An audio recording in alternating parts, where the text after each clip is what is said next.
Nothing boosts business than faith and hope, definitely, and of course, an encouragement.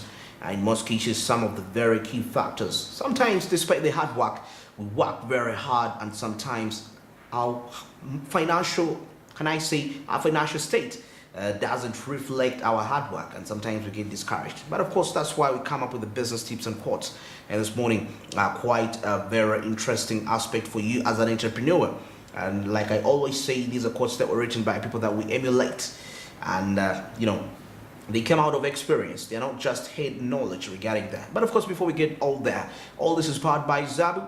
We just made your trading experience much more easy and friendly. Start tonight to hash the magic code, as you'll be available with quite lots of options.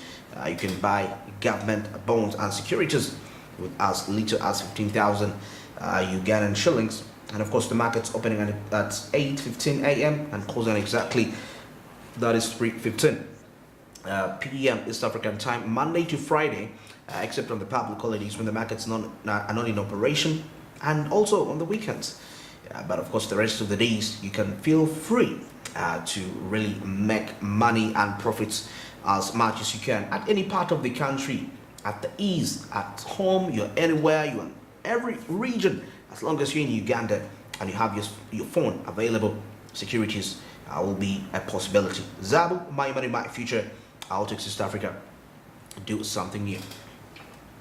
And now heading straight into our business tips and quotes. Firstly, let's take a look at the business tip of the day.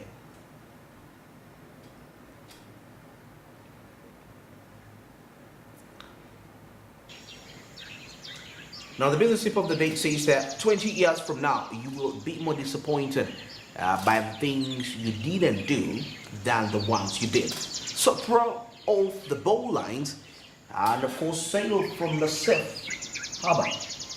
Catch the trade winds that is in your sails, and of course explore more. Dream and of course discover at the same time. Now, this is something very remarkable. That so many times when we are making decisions, we actually don't focus on the future, and that means that in most cases we leave out what we need and we pursue what we want, because probably what we want will involve decisions that are not costly.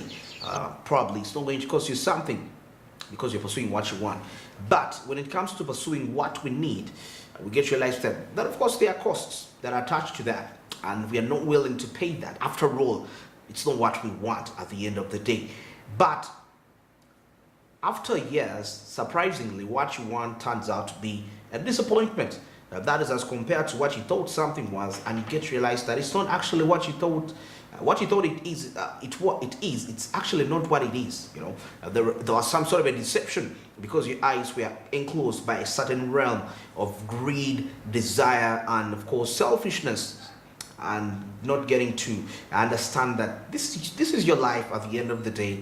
Every decision that you make really counts on you, so that is something very important. That's why when he says that you might regret the things you didn't do, that the things you did, probably the things you did have not really profited as much as you actually thought, and yet the things which you thought may not profit and you didn't do are now seeming to be working out for the people that actually took the hard decisions. So he says, he goes further in that tip and goes ahead to say that get off your boat, get off the safe harbor, go catch the trade winds, the monsoon winds, and of course discover, dream, explore.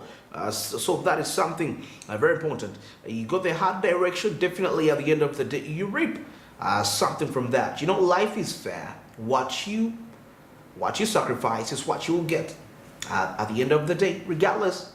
There is no shortcut for that. That's a true fact from that.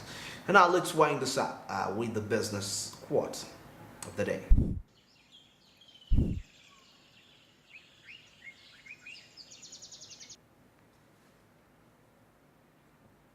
Now, the business quote of the day says that there is only one success, of course, to be able to spend your life in your own way. That is Christopher Molly. When you can spend life your own way, so you are successful. So actually, of course, the world always depicts what success is all about, and of course, at the end of the day, it's mainly associated with what you possess. Of course, when it comes to the material aspect, of course, which is just part of it, though it's not the actual aspect of it. But the fact that you can actually make decisions, independent decisions, you can live life your own way. So that means this is regardless of whether you have it or not. You could not be having it all, but at least you can live life your own way. That's what matters. You can get what you want at whatever cost it is, and it's convenient that is within your means. So that is something to also get to consider as we take a look at some of the life related matters. Well, that is it for now. Now let's get straight to our social media trends, and of course taking a look at what's trending, and it's making some sort of a business related sense.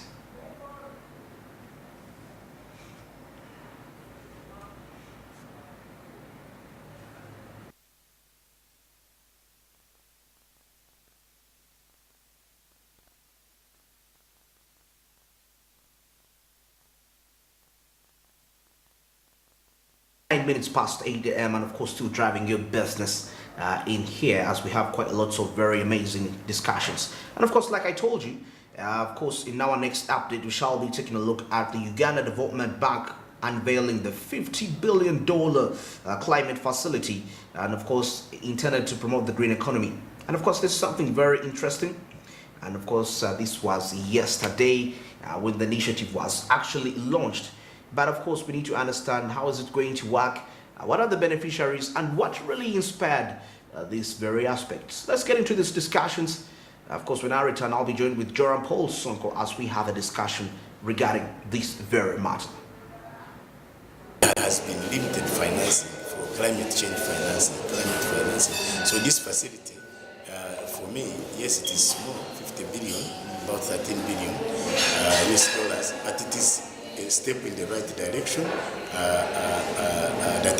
that should be emulated by other partners, especially the international partners. You know, Uganda, our contribution to emissions is very small, but yet we are affected by climate change.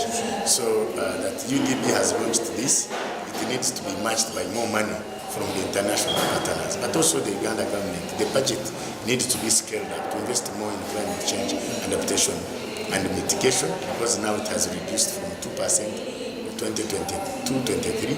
In the budget 2023-24, it's actually 1%. But yet climate change is going to affect us. You can see how it is washing away our roads, how it is impacting on our food security, drought, and of course El Nino. And so I think investing in this sector is actually investing in an economy that is going to be resilient. But the money is still small. It also has the challenge of accessibility, especially by small-scale older farmers, most of them who are not bankable. So the bank, I think, and indeed the government needs to be innovative in making sure that this money is accessible to as many people as possible, and therefore they need to decentralize this facility across the country. It's going to be very, very important. They need to make the guidelines of accessing this money a bit less stringent so that people can, but also capacity building for people who cannot even write proposals is going to be important for the uptake for many people, for many businesses to access this facility. I'm saying that this facility is Kampala-based, UDB is Kampala-based, but most of the destruction of the environment, or majority of our people, 70% are in the rural side. So it is going to be imperative for the bank to decentralize its operations across the country so that the majority of the people can access it. But even when they access it, it is important to note that most of the people are not, they are informal. They are in the informal sector. They don't have businesses that keep books of accounts, that have reports, that do the audits. And so they may need to make less stringent their conditions so that the majority of the people can qualify. And therefore, so some of the other initiatives they may take is capacity building, to reach out some of the most promising small scale and medium enterprises and build their capacity to qualify, to become bankable, so that we can have a bigger uptake of companies whose contribution then can make economic sense in terms of helping this country transition to a green economy. If there are very few, very few small-scale enterprises that qualify, they may not have an impact on the environment. So you need majority of them to qualify and to begin to green their businesses, their operations, so that it can have a reduction on the destruction of this environment. This money is seed money. 50 billion is little money. It's about $13 million, my calculated it. So $13 million is small money to really to address the problem at hand. And of course, that's why they have also indicated it is important for other partners, the international community, United Nations, World Bank, IMF, and other financial institutions to match this money by contributing to this facility, so that it can be big and meaningful, and so that many people can access this money to have meaningful impact in addressing climate change, adaptation and mitigation challenges.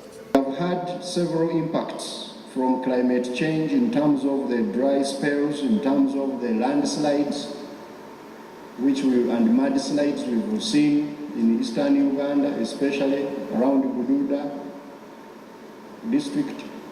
We have seen flooding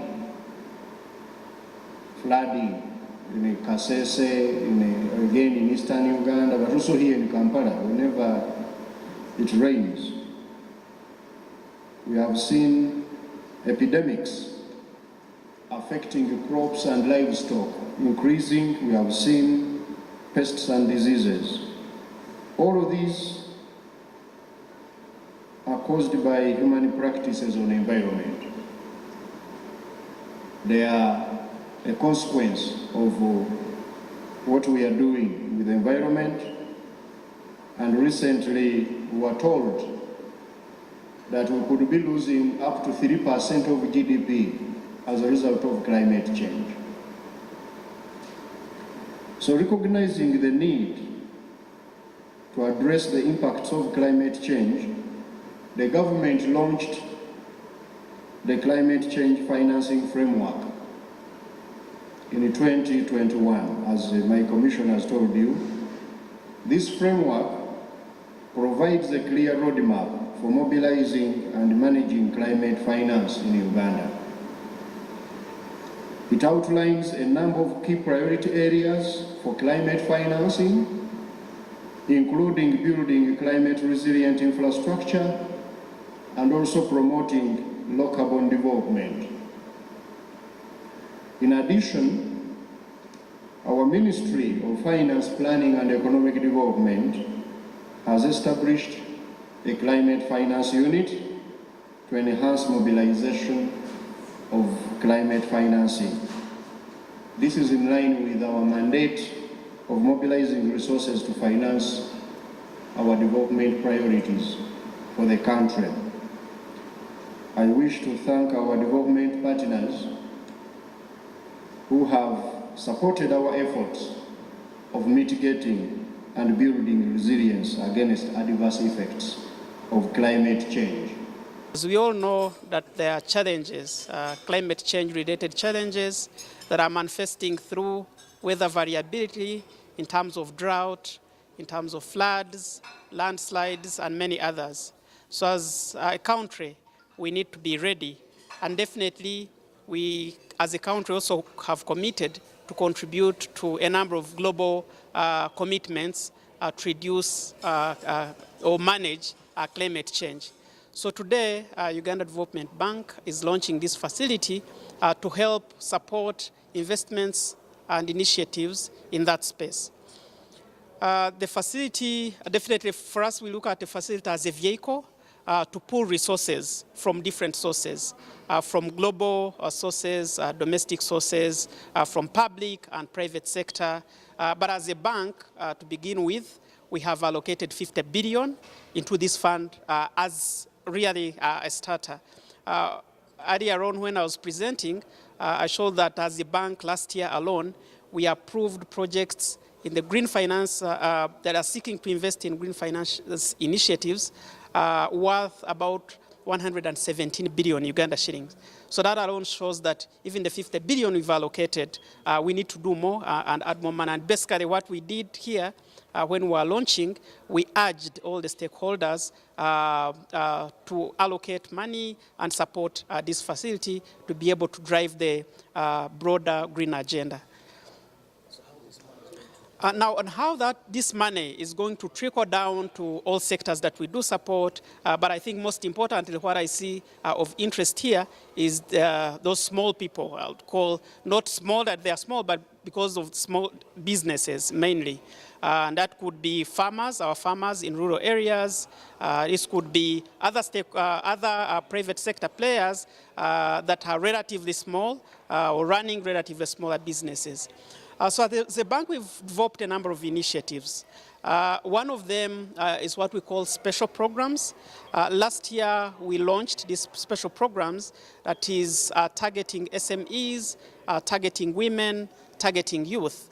It has less stringent requirements compared to our mainstream lending, but also a number of other requirements like Corato and others are less stringent in comparison to others. And we think this specific facility, operationalization of this facility, will borrow or will utilize this number of initiatives that are in place already.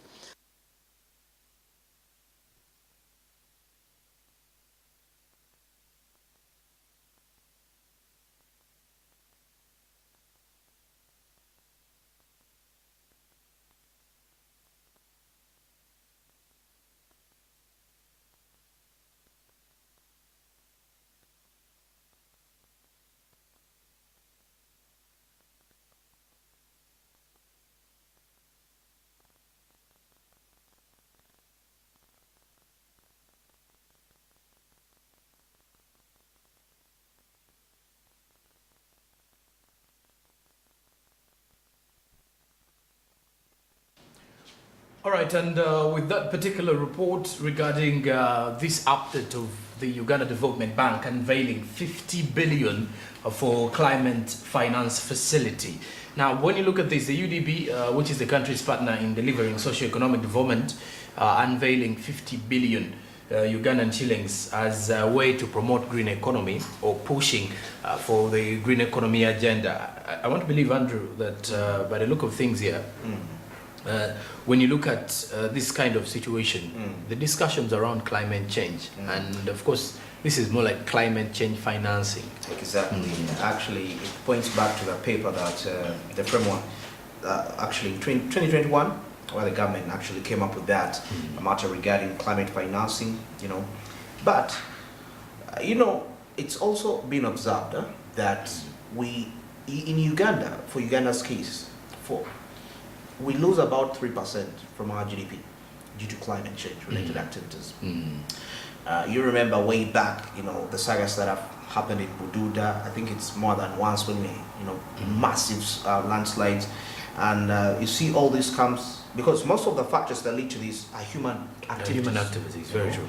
We ourselves are the ones, it's our own goal, you know, some sort of an aspect. So in that way, we see when it happens, there is, first of all, lives are lost, businesses are lost. I saw people lost cattle, poultry, you know, just over the floods. But still the very activity that took away, the cattle that was being taken away is amongst the activities that actually inspired cattle keeping, all that. But now it's very important for us to have regulatory frameworks when it comes to matters regarding climate change, you know, what should be, you know, what area should be cultivated in. Now, for the sake of agriculture, I know we want money and all this, but these are factors that we need to take into this aspect. Now, about the 50 billion facility, we know that actually majority of the people that 70%, according to in here, and over 70% of Ugandans depend heavily on micro, small, and medium enterprises for employment, and these generally have less capacity to withstand, of course, financial shocks. Okay, talking about what the feedback, the repercussions that as a result, the financial shocks which come as a result of the climate change, you know, unforeseen circumstances, unforeseen shocks in that regard. And in most cases, most of these people actually are in rural areas, you know, because much of that, however much that these these dialogues take place within here. But I think massive sensitization needs to be put in out there. You know, lots of land is being degraded, you know, because we all know that the city develops heading towards the rural areas, you know, heading towards the suburbs. So this is something very important. However, 50 billion doesn't seem to be enough. And so some of the stakeholders, like the executive director of Accord, that is Arthur Bainomgisha, I was talking about, you know, calling upon further parties to come and join hands, you know, to fund. This is like seed capital actually, you know, 50 billion to come and start up these very initiatives. So I think it's something very important, and it's something that we should take with great responsibility and give our cheek towards it. Maybe any remarks you could have to make regarding climate change and climate change financing? Well, when you look at this, the PSST, Ramadan Gobi says that pretty much that this launch is very strategic, simply because it is coming in a time when you realize that there is a lot of money in the global system to finance climate change. Yes. And when you look at that, these are the discussions that are happening globally at this stage. And of course, when the launch comes in, Uganda wants to tap into those global financing as well, those global finances rather, in such a time. So it's more of a strategic approach for Uganda. We may look at the 50 billion Ugandan shillings as less money now, but with time, because we even expect money coming in from the first world countries who actually promised a fee, who actually promised funds to the third world countries. That was during the COP26 in Glasgow, that is 2021. So they actually promised to give money to these countries in order to fight climate change. So we are still waiting, because Uganda is one of those countries that are set to benefit from that amount of money. But with that, you got to realize it's still all targeted towards climate change. But of course, when you look at climate change and everything, human activities are one of the key things that we need to look at as individuals in the country. And besides even the regulations, because what really leads us to these scenarios at times is because of lack of awareness about certain things, or our deliberate action to desist from accepting the fact that we shouldn't do certain things. And for example, if you realize there are different safety measures, there are always alternatives in case of any economic activity that seems to, for example, tarnish the environment. There's always a better alternative, and we're supposed to be looking at these alternatives that will help us at least try to boost the green economy and safeguard our surroundings in the next for the next few years. And actually, some of the discussions regarding this matter was the aspect of building climate change resistant infrastructure that can resist climate change related activities. And I'm thinking how realistic this can be for our country, Uganda, because what I've seen I've seen it with countries like Japan, that have the infrastructures, buildings that can actually withstand the earthquakes and all that. But anyway, it's part of the fund, of course, aiming towards that aspect. We have, so that we can have such in Uganda, that instead of running it, because sometimes, they can be a regulation of activities, but they cannot 100% be regulated. So now we need to find ways of messing around within. That is building resilient infrastructure that can withstand any sort of earthquake if it comes in that way. I think that can also be a way out. You still keep the business, but you fight. Though at some point it feels like you're fighting nature, in some sort. But anyway, and nature always wins in most cases. All right. I want to believe so as well. All right. Now, of course, it's exactly 28 minutes past 8. Still driving your business in right here on SMB. And of course, don't forget to buy government bonds and securities with Zabu. With Zabu, just made it much more easy. Star 292 hash is the magic code, as will be available with quite lots of options. You can choose to buy government bonds or government securities.